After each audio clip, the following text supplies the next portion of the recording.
ఎంతమంది మీద, ఎన్ని షాపుల్లో దాని మీద ఎంక్వైరీ జరిగిందా? ఈ నకిలీ మద్యం ఎన్ని షాపుల్లో అమ్మారు, ఎక్కడ అమ్మారు, కనీసం రాష్ట్రంలో బ్రాందీ షాపుల్లో ఎక్కడెక్కడ ఈ మద్యం ద్వారా సరఫరా జరిగింది, నకిలీ మద్యం సరఫరా అయింది, బెల్ట్ షాపులకు ఎట్లా వెళ్ళింది, ఆ బెల్ట్ షాపుల ద్వారా ప్రతి ఇంటికి కూడా డోర్ డెలివరీ ఎట్లా జరిగింది అనే దాని మీద అసలు ఎంక్వైరీ జరిగిందా? అక్కడ మీరు దాడులు చేశారా? అసలు ఇవేమీ పట్టనట్టు ఎప్పుడో సుమారుగా 16 రోజులు అవుతా ఉంది. రాష్ట్రంలో డిపార్ట్మెంట్లన్నీ కూడా పక్కన పెట్టేసి దీన్ని తీసుకెళ్ళి బురదల్లే క్రమంలో డైవర్షన్ పాలిటిక్స్తో చంద్రబాబు నాయుడు ప్రభుత్వం చేస్తున్న దుర్మార్గాలని రాష్ట్ర ప్రజలు గమనించట్లేదని చెప్పి అడుగుతా ఉన్నా. ఈరోజు ఒక చైన్ లాగా, ఒక చైన్ స్నాకింగ్ లాగా, ఇట్లా చైన్ వ్యవస్థ లాగా ఈ విధంగా నకిలీ మద్యం సరఫరా జరుగుతూ ఉంటే ప్రభుత్వానికి బాధ్యత ఉందా లేదా చంద్రబాబు నాయుడు గారిని ప్రశ్నిస్తా ఉన్నా. ఈరోజు మీ ద్వారా నేను అడుగుతా ఉన్నా. అద్దేపల్లి జనార్దన్ అతను వచ్చాడా, మీరు రప్పించారా?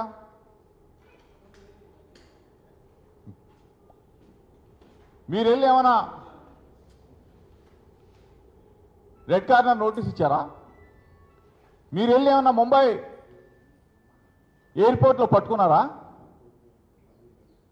దుర్మార్గంగా అతను గన్నవరం ఎయిర్పోర్ట్లో దిగితే మీరు రెడ్ కార్పెట్ వేసి స్వాగతం చెప్పి అతన్ని రాసమర్యాదలతో తీసుకెళ్ళి విచారణ జరిపి కోర్టులో హాజరుపరిచి రిమాండ్ రిపోర్ట్ సబ్మిట్ చేశారు.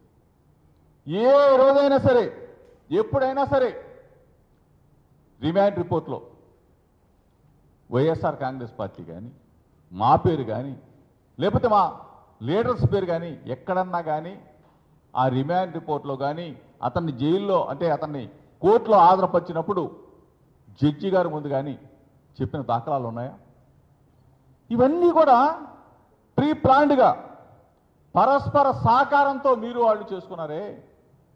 ఈరోజు నిజంగా చంద్రబాబు నాయుడు గారిని నేను అడుగుతా ఉన్నా, ఎందుకు ఇంత డైవర్షన్ పాలిటిక్స్తో ప్రభుత్వం ఏదైనా ప్రతిపక్షంగా అక్కడ ఇబ్రహీంపట్నంలో ఇట్లా జరుగుతూ ఉంటే మీడియా మిత్రులు చెప్తే అక్కడికి వెళ్ళి దాన్ని బాహ్య ప్రపంచానికి అందరికి కూడా చూపించి ఈ విధంగా జరుగుతూ ఉంది, ఈ విధంగా జరుగుతుంది, దీని మీద యాక్షన్ తీసుకోండి అని చెప్పేసి ప్రధాన ప్రతిపక్షంగా మేము డిమాండ్ చేస్తే దాన్ని మీరు ఇమీడియట్గా ఒక ప్రభుత్వ అధినేత ఏం చేయాలా?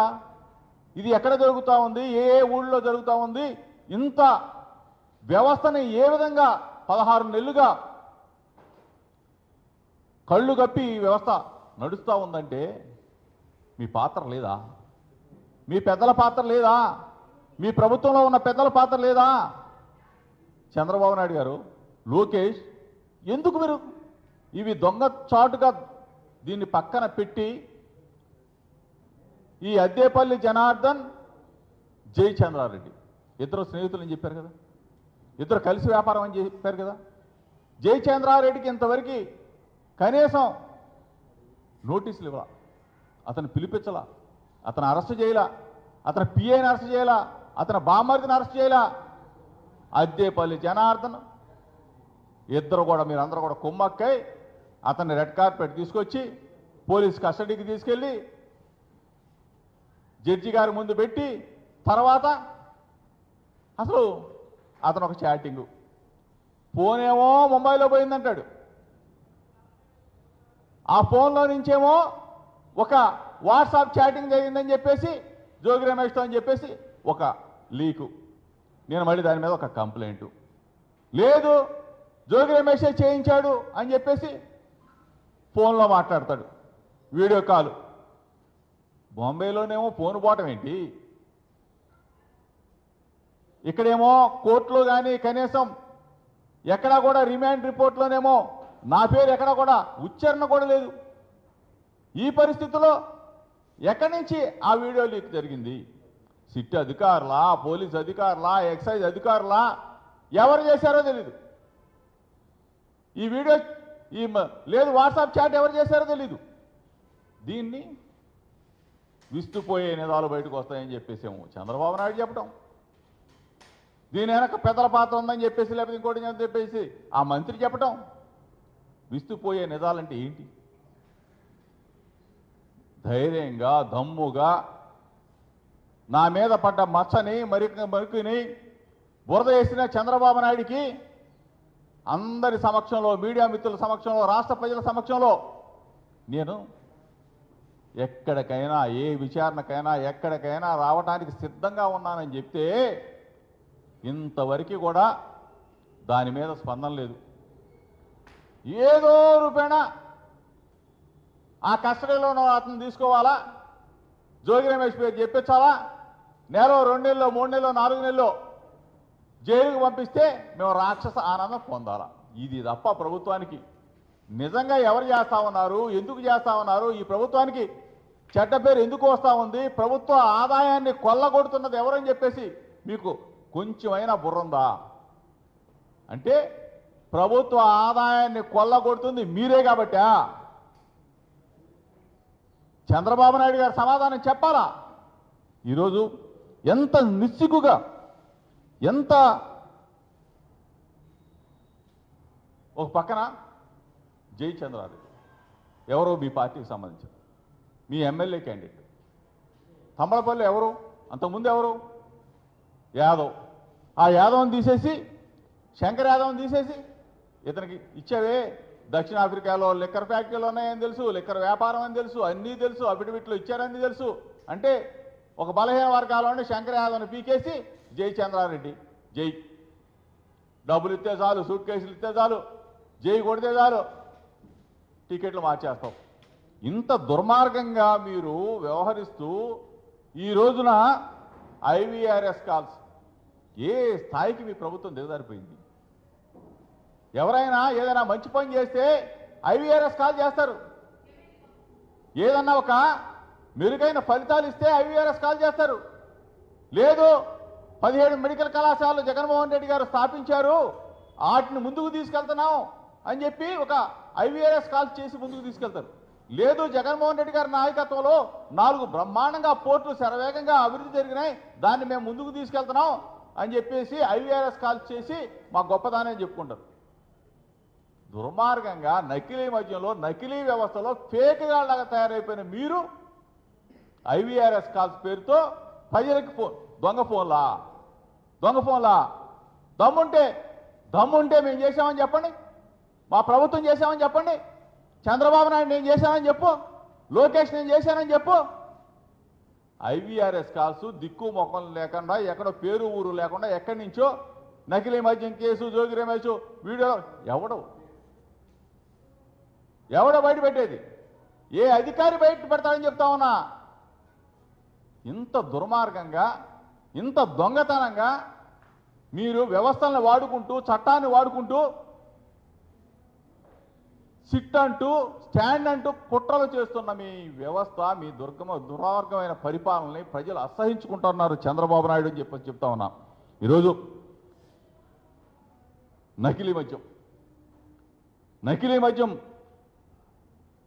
హైదరాబాద్లో సోమాజిగూడ నుంచి కూడా నేను మాట్లాడుతా ఉన్నా. సోమాజిగూడ నుంచి నేను ధైర్యంగా, దమ్ముగా రాష్ట్ర ప్రజలకి విజ్ఞప్తి చేస్తా ఉన్నా, రాష్ట్ర ప్రభుత్వాన్ని హెచ్చరిస్తా ఉన్నా, చంద్రబాబు నాయుడిని హెచ్చరిస్తా ఉన్నా, లోకేష్ని హెచ్చరిస్తా ఉన్నా. నేను చెప్పా, లై డిటెక్టర్ టెస్ట్కి జోగి రమేష్ సిద్ధంగా ఉన్నాడు అని చెప్పా. దానికి ఇంతవరకు సమాధానం లేదు. ఎక్కడికైనా వస్తా, నా కుటుంబ సమేతంగా వస్తాను, తిరుమలైనా వస్తా, బెజవాడ కనకదుర్గమ్మ దగ్గరికైనా వస్తా, లేదు కాదు కూడదంటే చంద్రబాబు నాయుడు ఇంటికైనా వస్తా అని చెప్పా. భగవద్గీత మీద ప్రమాణం చేయమని చెప్పా. లేదు, ఇన్ని రోజులుగా నా మీద ఒక బురద తల్లి ఆ క్రీడను చూస్తూ రాక్షసానందం పొందుతున్న ముఖ్యమంత్రి చంద్రబాబు నాయుడికి, లోకేష్కి అసలు వ్యవస్థలను నాశనం చేస్తున్నారు మీరు మీకు ఇచ్చిన మ్యాండేట్ని నాశనం చేస్తా ఉన్నారు. ప్రజలు మీకు మంచి మ్యాండేట్ ఇస్తే ఆ మ్యాండేట్ని నాశనం చేస్తా ఉన్నారు. ఇటువంటి దిగజారిపోయిన ఈ ప్రభుత్వాన్ని ప్రశ్నిస్తా ఉన్నా, నా ప్రశ్నలకు జవాబు చెప్పమని చంద్రబాబుని అడుగుతున్నా, లోకేష్ను కూడా అడుగుతా ఉన్నా. 99 రూపాయలకే మీరు బ్రాండ్ సరఫరా చేస్తున్నారు, బ్రాందీ ఇస్తున్నారు, విస్కీ ఇస్తా అన్నారు. అసలు ఎక్కడ అమ్మారు? ఏ షాపుల్లో అమ్మారు? ఎంత అమ్మారు? లెక్కలు తీయండి. నెల నెల మీ దగ్గర అకౌంట్ తీయండి, ప్రజలకు చెప్పండి. సమాధానం చెప్పే పరిస్థితుల్లో ఈ ప్రభుత్వం లేదు. మొత్తం కూడా దోపిడీ దోపిడీ దోపిడీ. నకిలీ మద్యం నకిలీ మద్యం నకిలీ మద్యం. నారావారి సారా ఏరులై పారుతూ ఉంటే ప్రజలు వీళ్ళు దొంగ డిస్టరీల్లో, దొంగ ఫ్యాక్టరీల్లో, కుటీర పరిశ్రమలాగా సారా తయారు చేసి నారావారి సారాని బ్రాందీ షాపులకు పంపిస్తూ, బ్రాందీ షాపులలో బెల్ట్ షాపులకు ఇస్తూ, బెల్ట్ షాపులో డోర్ డెలివరీ చేస్తూ ప్రతి ఇంటికి కూడా పంపుతున్నారంటే ఒక్కసారి చంద్రబాబు నాయుడు అడుగుతా ఉన్నా. గ్రామాల్లో కుళాయిలు, నీటి కుళాయిలు, ఒక గ్రామం తీసుకుంటే నీటి కుళాయిల కన్నా బెల్ట్ షాపులే ఎక్కువ ఉన్నాయి చంద్రబాబు నాయుడు. మీటింగులోనేమో బెల్ట్ షాపులు వద్దంటావు, సమీక్ష సమావేశంలోనే బెల్ట్ షాపులు మొత్తం కూడా తీసేయండి అంటావు. మీడియా మిత్రులను అడుగుతా ఉన్నా, రమ్మని కోరుతా ఉన్నా. ఆంధ్రప్రదేశ్ రాష్ట్రంలో ప్రతి గ్రామంలో మంచినీటి కుళాయిల కన్నా, మంచినీటి పంపుల కన్నా బెల్ట్ షాపులే ఎక్కువ పెట్టాడు చంద్రబాబు నాయుడు. ఇంత దుర్మార్గానికి ఒడిగట్టి ప్రజలని నట్టేట, ప్రజల ఆరోగ్యాన్ని నట్టేట ముంచుతా ఉన్నాడు ఈ కల్తీ సారాతో, కల్తీ బ్రాందీతో. దీన్ని ప్రజలందరూ కూడా తెలుసుకోవాలని చెప్పేసి మరొకసారి చెప్తూ, చంద్రబాబు నాయుడికి, లోకేష్కి, ఆ శాఖ మంత్రి పాపం కూర్చోమంటే కూర్చుంటాడు, నిలబడమంటే నిలబడతాడు, పడుకోమంటే పడుకుంటాడు. ఆ రవి సొల్లు రవి అంతకుమించి ఏమీ చేయలేడు. నువ్వన్నా చెప్పు, నిక్కర మంత్రో లేకపోతే ఇంకో మంత్రి, లిక్కర మంత్రి నిక్కర మంత్రి అయిపోయావు. ఇంత స్థాయికి దిగజారిపోయారు మీరు. దోచుకుంటాం దోచుకుంటాం దోచుకుంటాం.